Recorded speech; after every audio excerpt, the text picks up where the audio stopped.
Hey, what's going on, y'all? My name is Sean Daniel. Welcome to another episode of Better Days Rain. Today, I've got a good friend of mine in the building. Known her for about 2 years now. Uh, when I saw her come in, she was a mess. Now she's a sponsor. She's giving back what was so freely given to her, and I'm very proud to have her on my show. I'd like to tell everybody welcome to Joni. Joni, how you doing? I'm doing good. You A little doing? nervous, but I'm doing good. Man, just relax. It's all good. It's all in fun. So, as we kind of do on all the shows, we give everybody a chance to tell their testimony. So, summarize it up for us, about 10, 15 minutes. Who is Joni Robertson? Doing the deal. I've had some trauma happen to me in my life, and it started at a very young age. But my household that I grew up in was amazing. My mother and father were not addicted. Most people I know grew up in addiction. Their parents, somebody. My parents were great. My parents never drank, drugged, never fought, never argued. Had great mom and dads. We didn't get beat. I chose to go down that road on my own, and and test those waters. With the people I was hanging out with and kicking it with. Um, they then I started using at the age of 13. I started smoking weed first, and then weed always leads to bigger and better things out there. And I was hanging around a rough crowd. I left home at 16, was married. Got married at 16. My mom said sign the paperwork because I was getting too much for them. I mean, I was getting ready to be shipped to a girls' home. And so I got married instead at 16. So I was open freely to all the bars and the clubs and what goes on. So that's when I started using meth. My husband at that time, we started using on the weekends. It was kind of a weekend thing because back then that's when it was, not It ice. always starts out a weekend warrior thing. Yeah, it was. It was to get that as a quarterback would last you a weekend. Yep. And then you'd be done. Be work time because we did that for a while. But eventually it gets worse, and it moved on, and then I met this guy who wasn't so much a very nice guy. And a friend of mine introduced me to him because he always had drugs. He always had an 8-ball this, 8-ball that. Veteran bottles, them big old white veteran bottles of pills. Homeboy, what's up, homeboy? Yeah. He had these big old huge bottles, so we ended up hooking up at that time, and I was with him for 5.5 years, and my addiction got really bad. But he beat and tortured me on a daily basis for 5.5 years. I never feared anybody because I could hold my own. I protected my family and I protected me for many years. But this man put the fear of God in me, and I already knew I was gay at that time. But I was raised in a family to where nobody around me was like me. You know what I'm saying? Right. I'm the only one in my family that is different. Did that fuel your addiction at all? No, the abuse is what I think fueled my addiction, and because I was also there was a pedophile in the neighborhood when I was 8 years old, and Gotcha. when you're that young, you don't think, oh, you didn't. Me and my best friend, his name was Michael. We grew up together. He was my homie, my ride or die. When you got your best friend, your first best friend, and there was a pedophile in the neighborhood. I still remember his name. I still remember what he looks like to this day. I could pinpoint him out of a crowd. Right. And we'd always go over there after school, and he'd always have ice cream or candy, whatever. Because I was a big tomboy, okay, big tomboy. Well, he started putting these movies in, that weren't, we know now what they are, but Right. back then we didn't know what they was, Right. And I don't remember a lot of stuff that had happened. All I remember is that something happened and it went awry. And me and Michael, we didn't go to our parents about the situation. We went to our next door neighbor that lived in between us because we lived in a trailer park. Gotcha. And she went to our parents. and the cops got called on him, and we never seen him again. He ended up getting my sister's best friend pregnant, and he was a bad person, you know. So I think maybe that might have a little bit to do with it, because you know that's trauma. Right. You know, that's a lot of trauma, and to know what he could have done to us is a lot worse. Right. You know, but they got him in time. You know, because it was leading up to the worst of the worst. You know, and I was It was already enough to kind of kick you off, though. yeah, because I started smoking cigarettes at 8. Right. Started sneaking in my mom and dad's liquor, you know, at a young age too, you know. And by this time we'd already moved from there. We'd moved out into the country. And that's where I met my clique and started using at 13 and all that. But the man that I had gotten with, he was very evil. He was the devil himself. I'd never seen somebody's eyes. He had the prettiest blue eyes you'd ever seen in your life, and they would turn gray when he was getting ready to hit me. And I had a son with him, so his soul would leave his body. I mean, the man didn't have no soul. His eyes showed me that. And it took everything for me to protect me and mine. You know, cops were looking for him hot and heavy, and this was my first experience with jail. They picked me up because they wanted him. Right. You know, and they figured maybe that would entice him to come down here and get me. No, he didn't get me. That leverage move. Yeah. My grandmother had to come and get me and pay over $1,500 to get me out of jail. What did they charge you with? Fictitious tags.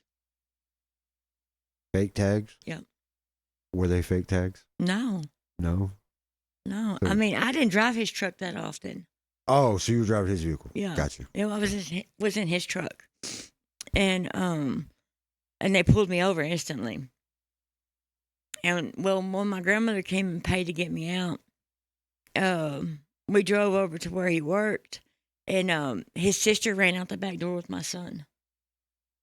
And there's no way I'm going to leave without my kid, you know? Right.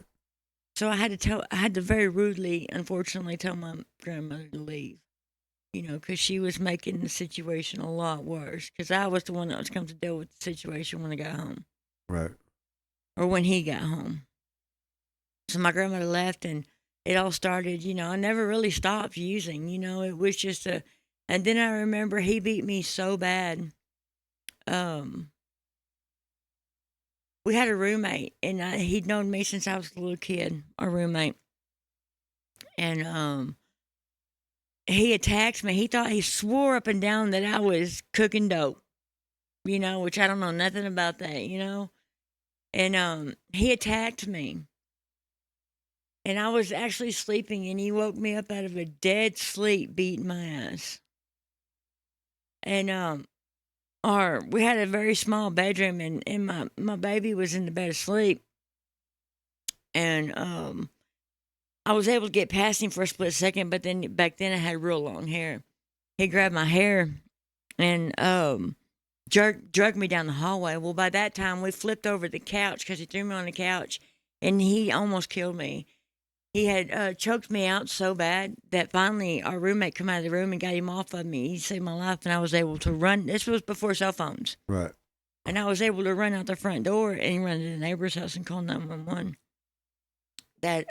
It was the day before my birthday. And I had looked like somebody had taken a rope and tied it around my neck.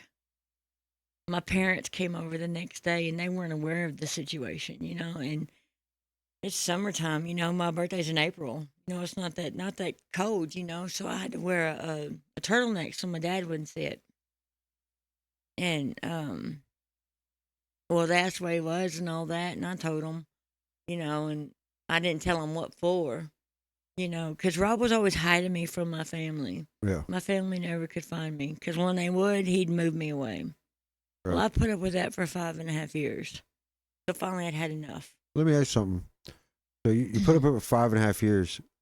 Was that because you were scared to ask for help? I was terrified. Because of your addiction? Yes. Like, if you asked for help, they're going to be like, oh, she's high. We're going to nail her for some drugs. Yeah. So it's almost that fear of like getting locked up if I scream for help Yeah. that prevented you from doing it. Exactly. I can That's relate what to it that. was. Yeah. And the last time he put his hands on me, we lived on a 250-acre hay farm. So our neighbors weren't close. Our neighbors on this side, he was a juvenile probation officer. Neighbors on this side, he was a retired Henderson County cop. And well, they actually heard me scream because he had slammed my legs shut in the truck door. I almost crushed. I mean, it was the grace of God that he didn't crush my legs, and then he took off. And the police ended up finding him under our bed. You know, he was just trying to wait the wait, which I wasn't going to stay there if they didn't find him anyway. Right. But that was the last time I had put up with him. And then it took 3 cars to get me out of town. It took a friend of mine, we went and met up with my dad, where my dad took me to a certain extent. Then my grandmother picked me up. And then I went to a shelter for battered and abused women. Was there for a couple years, but I was still using. Right. You know, I never quit. I tried to quit. Well, I take that back. When I moved to Kilgore, and during that time, I did quit for like 90-something days. I was going to a group. I had a group there. It was a great one. Then all of a sudden, this is when I completely stopped with the men. You know what I'm saying? I started dating girls. Well, my grandmother was totally against it. Right. Of course. And I fell in love with this girl. And but that's when I found myself drinking a lot more heavier and using a lot more heavier because I had a roommate I was living with. And he was a guy, but he wanted it to be more than that. But it was strictly roommate, and I kept telling him that. Right. But my grandmother loved him, you know, so he always thought that he could be Seth's dad and yada, yada, yada. And, you know, that's not happening. Right. You know, I mean, I loved him to death, don't get me wrong, but no, not in that way. And so he'd go to my grandmother and tell her every time this girl would come around. So my grandmother was going to take my son away from me. So it started getting worse, you know, because, I mean, I'm being threatened now. You know, I just got out of a 5.5 very abusive relationship, and I was free. Yeah. You know, I could move about. I could do what I wanted. I didn't have to live in fear anymore. To be sucked into some more drama. Yeah, to be sucked into and losing my son. Yeah. And well, anyway, my grandmother ended up calling CPS on me, and I was 90-something days clean and sober, and was on my meds because they put me on medication, and they took my son. My grandmother didn't. I was on my way to a meeting, as a matter of fact. My best friend was on her way to pick me up, you know, and these 2 ladies showed up. My grandmother didn't tell me until like 30 minutes before they were supposed to be there, that they were coming, and they took my son. What was their reasoning? Neglectful supervision was their reasoning, and I was in the shelter, and you got to mind you, it's the first time I've been put on any medication. Right. You know, and trying to get right. So they had me on like 7 different pills. Okay, so I don't even realize what they were saying about neglectful supervision, but that's what they got me on. And they terminated my rights to my son 9 months later. After I did everything I was supposed to do. I was taking hair follicles, passing drug tests, and they terminated my rights on that 9th month. And I mean, that's my addiction just. Oh, yeah. Yep. High end, boy. I mean, it really kicked off then. When I lost my kids, it was overdrive. Yes, it was definitely balls to the wall. I'm going to be everything you said you wanted me to be, everything you said I was. That's what I'm going to, that's now what you're I'm about that to person. see. Yeah. Now I'm that person. And it got really bad. I mean, and then I ended up in a relationship with I had went to a rehab in Dallas, Fort Worth. And I met somebody there. And I didn't even remember this person because I done got out, you know what I'm saying, and was back in Kilgore with my grandmother, you know, living life right. This is my second time to try to get right. And I get a phone call from a girl up there in Fort Worth, and anyway, to make a long story short about that, she we ended up being together for 13 years. She passed away of ovarian cancer. But Oh, we wow. were already split up. And I was already with my wife that I have now.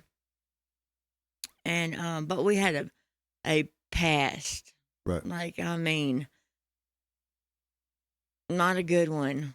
You know, Gotcha. it was bad. It was drugs were bad. You know, I never in my life stuck a needle in my arm. And that was by something better than me that I didn't, because I didn't hang around nobody that didn't do it that way. Right. You know, I just saw what it done to them, and I just chose to do it my way. Yeah, it's a whole different beast. It is a whole different ballgame. It's a whole different beast. I seen people act normal, you know, like we are sitting here right now, and then Yeah. the second that hit their No. body, it was different. Hitting that needle is way different than rolling Yeah. a bowl. Definitely. It's like And- going from one extreme to a even And I way worse definitely, extreme. That was not, I didn't want to be like that, okay? But I was no different. I'm not saying I was any better, Right. you know, by no means. And then I've been to 5 different facilities, recovery facilities, you know, and this one was my last stint. And I always would try to get right and do things that were supposed to, but I'd always be smoking that weed, you know, in the background. Yeah. You know, and going to these meetings saying I'm clean, declaring I'm clean, you know. But that didn't do nothing but mess me up anyway. Because, I mean, you just can't, that's a hypocrite. You can't go in there. Well, I know a lot of people that live their lives like that right now, and it's okay.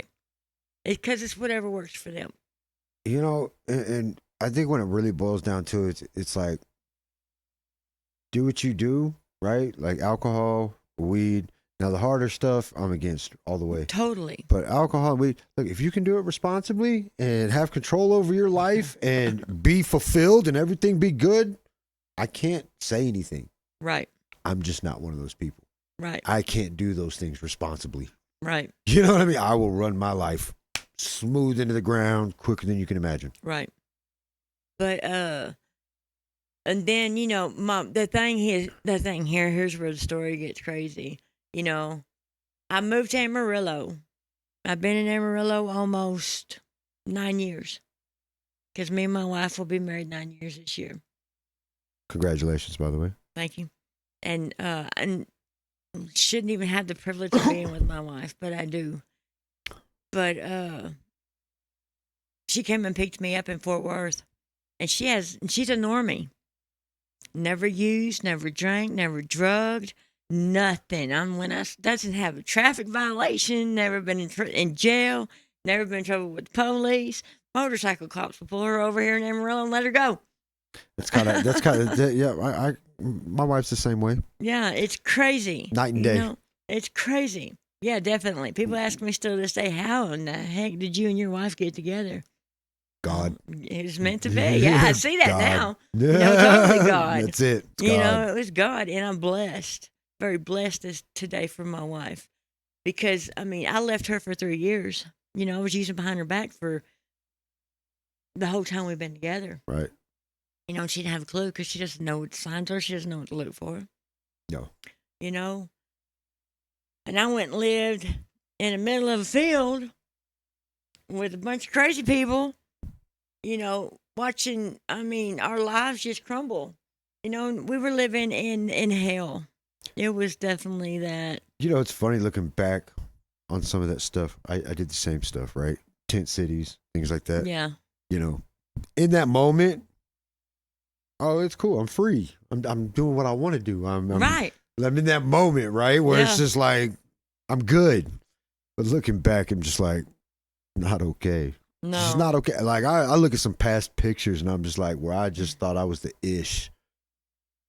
You know what I mean? And My just wife's got- methed out to the game. And we thought Big time. we thought we Bomb. was it, boy. Yeah, We thought bomb. we was just sexy as could be, Doing boy. things. Yeah. Yeah. No. And my wife's got pictures of me like that. You Yeah. know, I got rid of my phone today. I went into Syncor and didn't get one till like months till I got out of got my stuff together. So, talked about addiction. Let's talk about your recovery. You got what, 2 years? I'll have 2 years in the 13th of September. So coming up on 2 years. Congratulations. Yep. Your sponsor now. Yep. Let's talk about the sponsorship. How does it feel to have people looking to you for help? It's different. It's scary sometimes, because you look at your past. Your past, you're always going to look back at your past and see what you was. And then you think in the back of your head, how can these people be looking up to me? Why do they want what Right. I've got, when I've got a past. But nobody's past is no worse than the others. We've all got a past, and that's what made us who we are. And I have the best sponsor anybody could ask for. And she gave me what was so freely given to her. You know what I'm saying? Right. And I get to give what I have today. I get to give somebody experience, strength, and hope. Even when they think that, because one of my sponsees is straight out of prison. She's been here almost a year, I'd say. Been out of prison almost a year, because I've been with her since the day she got out, Right. And she's great. She never hesitates when I ask her to do something. She never. I've had a few issues out of her. Her.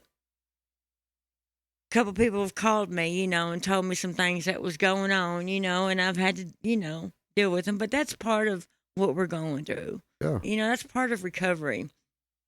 We're all going to go through something. She took off and left a few times, but she came back. Well, I mean, if you expect perfection, oh no, you're going to be disappointed. Exactly. We've all got flaws, and we'll have You know flaws what I'm till the day saying? we die. Oh yeah. And the flaws are what make us. Oh yeah. Is what I think. And I got another girl that lives in the same place she does, and she's great. She lives in a lot of fear though. She's hiding. Gotcha. And doesn't even, when it comes to certain things, I don't even put her pictures on social media, you know what I'm saying? Right. Stuff like that. Yeah. But she's great. She calls me when she needs something. They both do. But when you're working with girls, which is my first sponsee, she knows nothing about recovery, except for what she got in prison, which I don't think she was actively into that, that much either. And Nikki knows about recovery, and she is a very God-fearing woman. I mean, very God-fearing. She's definitely got her God with her, and apparently always has. She's had a rough life, But I get to teach them the way to live now, you know what I'm saying? And how I'm doing what I'm doing on a daily, because it's not without God that I don't do it every day. My foundation is solid because of Him. Right. So. Yeah, I think one of those ways to look at fear is to recognize it, but address it objectively, right? Because fear brings out all these negative emotions and behaviors inside of us. Right. Right. So instead of ignoring my fears or blocking them out or letting it overrun me, right, I have to embrace the whole concept of like, why is this freaking me out the way it is? Right. You know what I mean? Look at it objectively from an outside perspective. You know what I'm saying? And say, well, how can I address this? And we kind of talked about like this 4-step, right. I think that's how 4-step is to be looked at, right? It's to be looked at objectively. Like, because we're so used to looking at past traumas, mental health situations, things we've gone through, and we just let it eat us up over. Mm-hmm. It's like replaying the tape over and over and over again. No solution gets made. It's just, you know what I'm saying, a weight that's just dragging us down deeper and deeper, right? So the idea is to embrace it, understand it, right? And then look at it objectively, like, how can I get over this? That 4th and 5th step. You know what I mean? How can I move on from this? You know, and a lot of people think like, and this is just me personally, right? I look at people where they get real confused and real chaotic, right, in their recovery. And my perspective is like, we didn't come into recovery to fix ourselves, Right. right? So I came into recovery to completely deconstruct the person I used to be Mm-hmm. because the way I was not okay. My thoughts, my feelings, my beliefs were not okay. And often that's what I find people struggling with. They're trying to struggle with that belief system or, you know, them thoughts of this is how I used to handle things and I can't handle it this way anymore. How do I do it? You got to tear yourself down. You got to really just tear yourself down. Completely. You know what I'm saying? Grab a sponsor, a mentor, a coach, somebody who can inject, you know what I'm saying? A Right, different way of right. thinking into your head to where you're just like, okay, and embrace it. The Right. same way you would embrace your fear, embrace understanding and knowledge and take that leap of faith Right. that these people are going to push you in the right direction. And, you know, man, taking that leap of faith for me 10 months ago was amazing. You know, and that's why I don't feel like I don't even feel like I'm that same person anymore. A lot of people like to, you know, especially in the rooms, they like to, you know, Sean doesn't say a sobriety date and Sean doesn't identify as an addict or an alcoholic. And, well, because that's not me anymore. I'm not that person. I used to be that person. If you want to ask me about my relapses, my addiction, my recovery, I'll be 100 with you through and through. But I don't identify as that person anymore because I'm Right. not. I've stepped into a new identity. I'm a new person living a new, completely different life. Makes sense. And I'm proud of the person I am today. I can't be proud of the person I used to be. Mm-mm. There's no way. Absolutely no way. Was there any pride coming out of 25 years of heroin addiction? You know what I'm saying? It was just one misery after another. You know, I referred to myself as a comic book character or like I was in a movie, like, because that's how life was. Right. You know what I mean? It was just like this. I mean, like, dude, I could have had a movie series that's worse than the Fast and the Furious series. You know what I mean? Like, seriously, it was every day was a movie. Today, it's not a movie. Right. Today, it's stability. Today, it's balance. It's got flow, direction, not so up and down, chaotic anymore. And that's the part I love about it. Right. You know what I mean? And it's able, when you get that flow, when you get that balance, that's when you start finding progress. You start moving forward. Everything starts kind of just falling into place. Right. In God's time. It's not always my time. Mm-mm. I always have to understand that too. It's never in our time. It's got to be God's time. You know, but then when I think about it and I'm like, all right, God's making me wait. I know he's making me wait. But then when I really sit there and break it down, I'm like, was I really ready for that step anyway? Was I really ready to go that far with what I'm trying to do anyway?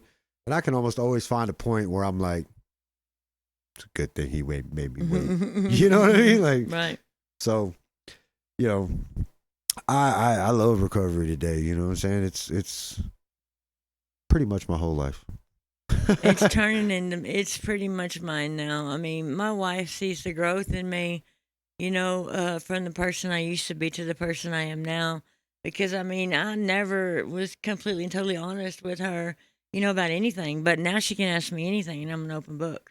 You know what I'm saying? She can dig up, you know, because I left her for 3 years and went out there in the streets and did my thing, Yeah. you know, and she so heartily took me back, you know, into her life. And now we have a wonderful life together. And this is what recovery gives you. You know, it gives you, I have my family in my life right now. You know, my mom, my dad, my sister, my brother, That's awesome. you know, and they never were. I mean, I was mean back then and I was horrible and I didn't talk to any of them. You know, when I got into a sober living facility and was able to call my mother, she thought I was dead, Right. you know, because it'd been so long since I'd talked to her. So what can we expect from Joni in the future? Helping others in a big facility somewhere, hopefully, and the ones that's fit for me, because I don't think I have found the one fit for me yet. I thought I had, but I got to sit back and think about it, you know. But I will eventually be helping others in one way or another. You know, So I go to the rooms quite a bit, but I'm not the traditional recovery guy. You know, I've worked 5 or 6 different programs, and so what I've done is I've taken bits and pieces of each one and put it together in a way that works for me. Right. You know what I mean? And I think that's how we have to treat recovery. We have Yeah. to find what works for us. So all in all, like I have to adopt a multi-pathway approach. You know what I'm saying? I'm not so one-sided. I'm left and right and in the middle and up top on the bottom. I'm all over the place. So I have to find something where I can balance all that. I want to help the ones that people have pretty much forgotten about. Oh, those are the best ones. Yeah, Those are the ones that's where I want to be. I want to be out Yeah. there helping those, because exactly like you said, those are the ones that need us the most, and those are the ones that feel like that they don't have anything in life left. Yep. And we were there at one point. Yep. I was that same person who wanted help, didn't know how to ask for help, didn't Right. think anybody was gonna help. And then when I got the help after so long of being out there, I was Right. like, I don't deserve this help. Right. We don't think we're worthy of it. Yeah, you know what I mean? It's like, why are these people doing this stuff for me? And I would love to sit there and say it just took a sponsor, or it took my Right. dad, But it's not that or easy. it took, It's you know what not. I'm saying? Like just one person to step in, but it took a ton of people. That's the thing to- about it. It takes a village. Yeah. Well, I mean, you got to step out there by yourself at Yeah, first, right? First, you got to put yourself out there. Got to put yourself out there. But once you do, a lot of people will embrace They that will. positive change And I never knew that was and possible. push you in a good direction, you know? Like I've got good, healthy friends that I can call now. Exactly. I have an amazing support group. Yeah, My yeah. wife being my number one fan. Oh, yeah. You know what I'm saying? I mean, she supports me wholeheartedly, in every step I make, She couldn't be more prouder of me than anybody, And my sponsor, she's great. And then I have these people that look up to me now and want what I have, and I think that's an amazing feeling because I've never had nobody want what I have. Why would you want what I had? But I've grown and I'm not 'Cause you that got person something. anymore. 'Cause you got something. I got something. And the wonderful thing about this program and about getting clean and sober is that I have 2 friends that I used with, how hard and heavy out there in the street, in that field, who are now in recovery. Yeah. Yep. I mean, people I never thought I'd get to be a part of again, but now we get to be in each other's life and watch each other grow. Yeah. And well, in one of the classes that I hold on Tuesdays and Thursday nights, there's 3 guys in my class that I originally went into treatment with 3 years ago. Of course, they went back out. Now they're back in treatment, Right. and they see me up there and they're more susceptible to the class now. Right. They're like, okay, he did it. Like it's obvious he's doing something. And so they're involved. They're about it. They're doing things, and I think that's really what recovery is pretty much about. Like an It addiction, is. I can say I didn't do nothing.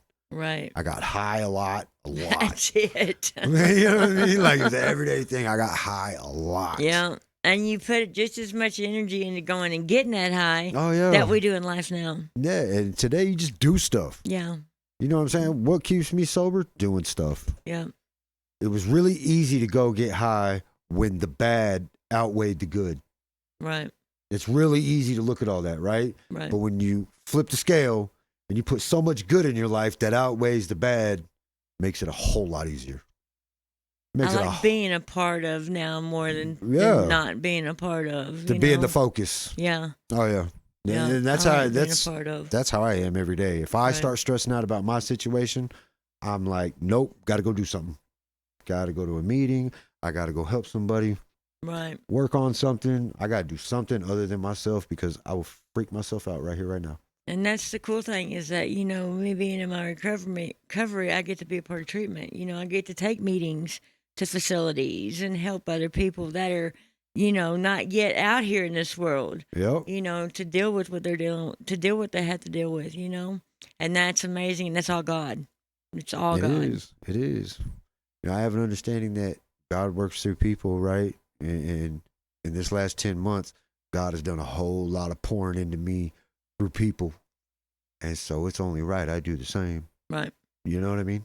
That's how I feel about it. You know, Right. God spent so much time working on me, which was a lot of work. Then I should be willing to put that same effort back into other people and do my best to help bring people out of the same problem. You know, I think everybody has a job in their life, right? Well, like this, I really feel is my job. Right. In life, this is my job. Why? Because I was in it for 25 years. I've been in recovery for 4 years, but like, you know what I'm saying? I may not know everything there is to know about recovery, but I got a PhD in addiction. There's not very much I don't know about addiction. So why not use that? Right. Why not take a huge negative in my life, flip it, and make it an even bigger positive for my future? Facts. I'm Take it. very proud of who you become. It's been a lot of work. Yeah. Proud of you too. All right, Joni, I think we're going to wrap it up today. Anything else you want to do? Do a shout out real quick? I just want to do a shout out to my wife, Terry, for being by my side and sticking with me and for loving me as much as she does and never giving up on me when she should have. Right on, right on. Well, hey guys, I want to let everybody know that we are moving our full episodes to YouTube. We will no longer be playing the full episodes on Facebook. You will get the little clips, a little bit of here and there, but to watch the full episode, you're going to have to go to YouTube, subscribe to our YouTube page at Better Days Reign at YouTube. We're on TikTok and Instagram. We're all over the place, y'all. So stay tuned. Join us on our YouTube page for the full episode. We also have our Printify store. It's a great way to support our mission and what we're trying to do as far as bringing you premium content, recovery program, recovery talk, whenever, however we can. You know what I'm saying? We want to do a lot of really cool things. So visit our store, help support recovery so that way we're able to do more within our community. Thank you. Y'all have a great weekend.